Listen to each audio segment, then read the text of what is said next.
حضرت حذیفہ بن یمان کہتے ہیں میں باپ کے مرنے پہ اتنا نہیں رویا جتنا عمر کے سوال پہ رویا۔ حضرت حذیفہ بن یمان ایک صحابی تھے، میرے نبی کریم علیہ السلام ان سے راز کی باتیں کرتے تھے۔ ہر بندے کا ہاضمہ ٹھیک نہیں ہوتا، سب سے راز کی بات نہیں کرنی چاہیے۔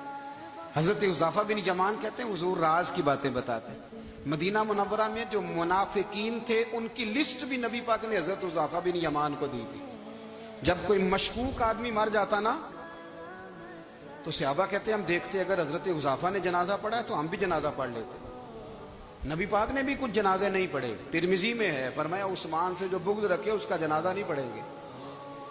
حضرت حذیفہ بن یمان اگر جنازہ پڑھتے تو لوگ پڑھتے، وہ نہ پڑھتے تو لوگ جنازہ نہ پڑھتے۔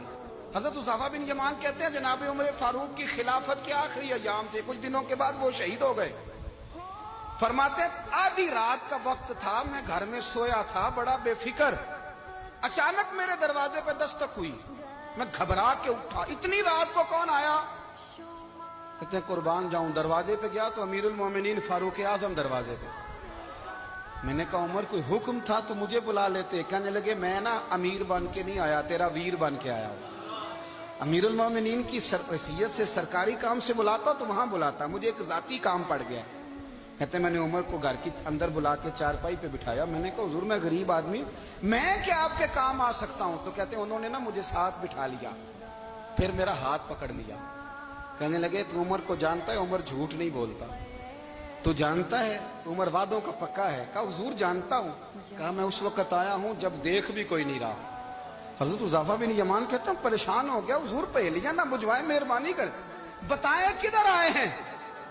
حضرت عمر فاروق فرمانے لگے 62 سال کا ہو گیا ہوں، 63 میں چل رہا ہے، داڑھی سفید ہو گئی ہے، پھل پک گیا، اٹھ فریدہ ستیا، داڑھی آ گئی پور، اگا نیڑے آ گئی، پیچھا رہ گئی دور، اب قبر حشر کا معاملہ صاف نظر آنے لگا ہے۔ کہا حضور مجھ سے کیا چاہتے ہیں؟ حضرت عمر رو پڑے، کہنے لگے آج میں عشاء کے بعد نکلا ہوں تو نبی پاک کے صحابہ مجھے نیک کہہ رہے تھے، پھر میں نے بچوں کی ماں سے اور بچوں سے بھی پوچھا ہے، وہ بھی مجھ سے راضی ہیں، پر حذیفہ تیرے ساتھ نبی پاک راز کی باتیں کرتے تھے، سچ بتا کہیں عمر کا نام منافقوں میں شامل تو نہیں؟ سچ بتا ان منافقین میں تو شامل نہیں، کہیں اوپر سے تو نہیں سارا کچھ؟ حضرت حذیفہ بن یمان کہتے ہیں میں باپ کے مرنے پہ اتنا نہیں رویا جتنا عمر کے سوال پہ رویا۔ میں قدموں میں بیٹھ گیا، میں نے کہا نہیں عمر یہ تو میں نے نہیں سنا، لیکن یہ میں نے نبی پاک سے ضرور سنا ہے کہ میرے بعد اگر کوئی نبی ہوتا تو عمر ابن خطاب ہوتا۔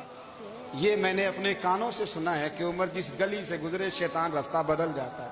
یہ میں نے اپنے کانوں سے سنا ہے کہ 950 سال حضرت جبریل جناب عمر کی شان بیان کریں تو پھر بھی بیان نہیں ہو سکتا، یہ میں نے ضرور سنا۔ دوستو ساری زندگی حضرت عمر نے اگر دوسروں کا محاسبہ کیا تو اپنا اور اپنے بچوں کا بھی کڑا خیال رکھا، اپنی ذات پر بڑی توجہ دی۔ جو لوگ اپنا بھول جاتے ہیں نا، ہمیں اپنی صحت کا بڑا خیال ہے لیکن اپنی روحانی زندگی کا کوئی خیال نہیں ہے، قلبی زندگی کا کوئی تصور نہیں ہے۔ آپ یقین کریں موٹا آدمی کمزور ہونے کے لیے جدوجہد کر رہا ہے، کمزور طاقتور ہونے کے لیے، لیکن جس کو کتنے دن بیت گئے اللہ رسول کی یاد میں رویا ہی نہیں، کتنے دن بیت گئے نہ سننے کو دل ہی نہیں چاہا، جسے مہینوں بیت گئے اور قرآن پاک کی طرف نظر ہی نہیں گئی، وہ فکر مند ہی نہیں۔ زندگی زندہ دلی کا نام ہے، مردہ دل کیا خاک جیا کرتے ہیں؟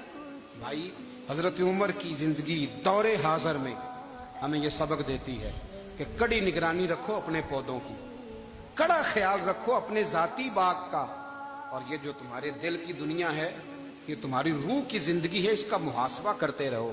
نبی کریم علیہ السلام نے فرمایا اپنا حساب خود کر لو قبل اس کے کہ تمہارا حساب کیا جائے۔